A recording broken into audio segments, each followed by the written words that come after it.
വീണ്ടും വാർത്തകളിൽ നിറഞ്ഞ് തലശ്ശേരിയിലെ പെൺഗുണ്ട റസീന. കഴിഞ്ഞ ദിവസം ഇവർ ഷാപ്പിൽ പോയി മദ്യപിച്ച് ബഹളമുണ്ടാക്കി നാട്ടുകാരെ ഭീഷണിപ്പെടുത്തുകയും പോലീസ് സംഭവസ്ഥലത്തെത്തിയപ്പോൾ വനിതാ പോലീസ് ഉൾപ്പെടെയുള്ളവരെ റസീന ഭീഷണിപ്പെടുത്തി. ഗുണ്ട സ്റ്റൈലിലാണ് ഭീഷണി മുഴക്കിയത്. ഒടുവിൽ ബോധരഹിതയായി നിലത്ത് വീണു. ഇതിന്റെ ദൃശ്യങ്ങൾ കർമ്മ ന്യൂസിന് ലഭിച്ചു. ദൃശ്യങ്ങളിലേക്ക്.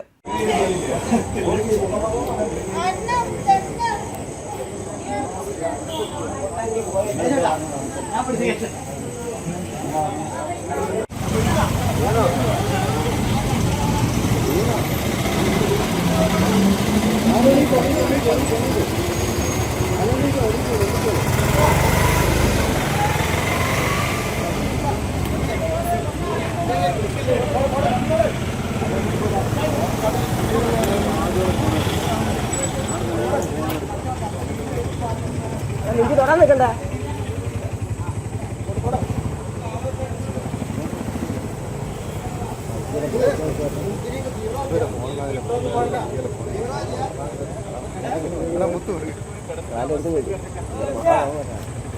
വാ